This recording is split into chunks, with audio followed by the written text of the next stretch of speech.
Hello, আমি আরিয়ান। এই ভিডিওতে কথা বলবো তুফান কলকাতায় রিলিজ নিয়ে। কাল 5 তারিখ, কাল থেকে কলকাতায় রিলিজ পেতে যাচ্ছে তুফান। তো এই সিনেমাটা কলকাতায় কেমন চলবে, কেমন পারফর্ম করবে, সেটা নিয়েই আলোচনা করব। এই কোশ্চেনটা যদি আমি যে কাউকে করি, সেটা আমাদের এখানকার অডিয়েন্স বা কলকাতার কোনো অডিয়েন্স, তাদেরকে যদি বলি যে তোমাদের ওখানে তুফান রিলিজ পাচ্ছে, সো তুফান কি মনে হয় কেমন চলবে, কলকাতার একটা অডিয়েন্সও যেটা বলবে, বাংলাদেশের একটা অডিয়েন্সও সেটাই বলবে যে চলবে না, ফ্লপ হবে। কেন ফ্লপ হবে?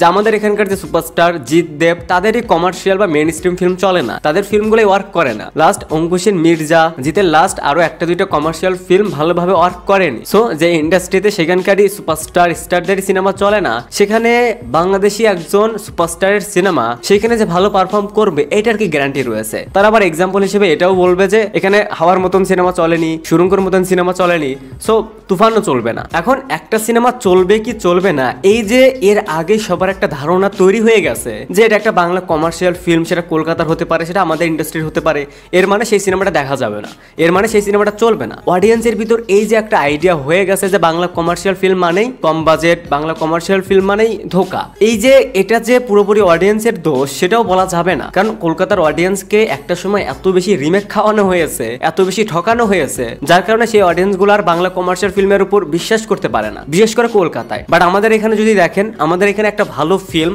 চলেনি এরকম খুবই কম হয়েছে। আমাদের এখানে একটা ভালো ফিল্ম, সেটা কমার্শিয়াল হতে পারে, সেটা একটু অফ ট্র্যাকের হতে পারে, যদি সেটা ভালো হয়, একটু যদি প্রমোশন করতে পারে, তাহলে একবার হলেও সেই ফিল্মটা অডিয়েন্স দেখতে যায়, যে গিয়ে দেখে আসি। সবাই যেহেতু ভালো বলছে, ভালো হতেও পারে। বাট এইটা পুরোপুরি মিসিং হচ্ছে কলকাতায়। কলকাতায় আপনি কমার্শিয়াল বা মাস ফিল্ম বাদে আপনি যদি একটু ফ্যামিলি অডিয়েন্সকে টার্গেট করে একটু সিরিয়াল টাইপের সিনেমা বানিয়ে রিলিজ করেন, দেখবেন যে সেই ফিল্মটা ওয়ার্ক করতেছে। জিতের চেঙ্গিস সিনেমাটা যে বিজনেসটা করেছে কলকাতা মার্কেট থেকে, এর থেকে সেই ফিল্মটা আই থিঙ্ক আরো বেশি কিছু ডিজার্ভ করে, বাট সেটা কিন্তু হয়নি। শুধুমাত্র এই যে একটা ভ্রান্ত ধারণা যে বাংলা কমার্শিয়াল ফিল্ম হয়তো আগে যেরকম ছিল এখনো সেরকমই রয়েছে, এই বিশ্বাসের কারণে তারা এখন আর এই ফিল্মগুলোর প্রতি ইন্টারেস্ট দেখায় না। বাট এখন সত্যি বললে, কলকাতায় বলি বা আমাদের এখানে বলি, যে কমার্শিয়াল ফিল্মগুলো হচ্ছে লাস্ট কয়েক বছরে, যে ফিল্মগুলো হয়েছে অনেক ইমপ্রুভ করেছে, অনেক ভালো হচ্ছে, বাজেট বেড়েছে, কাস্টিং ভালো হচ্ছে, সিনেমার মেকিং ভালো হচ্ছে, গল্প ভালো হচ্ছে। এখন আপনি যদি একটা সিনেমা না দেখেই বলে দেন যে সিনেমাটা ভালো না, সিনেমাটা ফ্লপ হবে, তাহলে একটা বাঙালি অডিয়েন্স হিসেবে এই কথার কত বলবেন? আপনাদের এখান থেকে শাহরুখ খানের জওয়ান,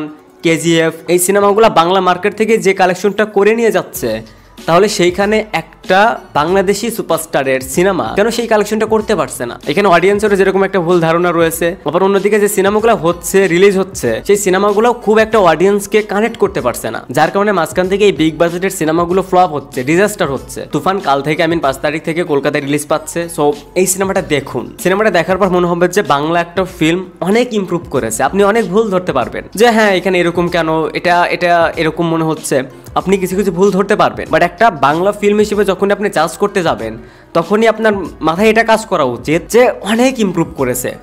যেহেতু তুফানে এতটা ইমপ্রুভ করেছে, এরকম মেকিং, এরকম গল্প, এইগুলাতে এতটা ইমপ্রুভ করেছে, নেক্সট আরও ইমপ্রুভ করবে যদি আমরা সেই ফিল্মটাকে অ্যাপ্রিসিয়েট করি, সেই ফিল্মটাকে সাপোর্ট করি। আমাদের এখানে যারা মুভি রিলেটেড কাজ করে, তারা প্রত্যেকেই এই সিনেমাটাকে অ্যাপ্রিসিয়েট করেছে, জাস্ট বিকজ এটা বাংলা একটা ফিল্ম। এই ফিল্মটা দেখার পর মনে হয়েছে যে না, তারা চেষ্টা করেছে, তারা অনেক অনেক ইমপ্রুভ করেছে। সিনেমায় কিছু কিছু শর্ট হিরোকে যেভাবে প্রেজেন্ট করেছে, যেগুলো দেখার পর মনে হয়েছে যে ইয়েস, এবার ঠিক আছে, নেক্সট আরো এর থেকে বেটার কিছু হবে যদি আমরা এই ফিল্মটাকে অ্যাপ্রিসিয়েট করি। তুফান একটা ভালো ফিল্ম, ভালো মেকিং এর ফিল্ম। তুফান 1 দেখার পর মনে হবে যে তুফান 2 লাগবেই। তো যারা ওয়েস্ট বেঙ্গলে রয়েছেন, তারা তুফান সিনেমাটা দেখুন, এই সিনেমাটা অ্যাপ্রিসিয়েট করুন। সিনেমাটা দেখার পর যদি ভালো লাগে, তাহলে অবশ্যই অ্যাপ্রিসিয়েট করবেন, খারাপ লাগলে ঘটনামূলক সমালোচনা করবেন। আর তুফান ওইখানেও যদি ভালো রেসপন্স পায়, হিট হয়, তাহলে এই যে একটা রিমার শোনা যাচ্ছে যে জিতের সাথে রায়হান রাফির একটা ফিল্ম, তখন দেখবেন যে এই ফিল্মটা কনফার্ম হয়ে যাবে। কারণ রায়হান রাফির এই সিনেমাটা যদি ওখানে ভালো চলে, তাহলে রায়হান রাফির একটা ফ্যান বেস ক্রিয়েট হবে। শাকিব খানও নেক্সট তার পরবর্তী সিনেমাগুলো একই সাথে কলকাতাতে রিলিজ করতে পারবে। ওইখানকার অ্যাক্টর, ওইখানকার প্রডিউসারের সাথে এখানের ডিরেক্টরের কোলাবোরেশন দেখা যেতে পারে। আবার দুই বাংলা মিলে এক হয়ে কাজ করার সাহসটা পাবে। যদি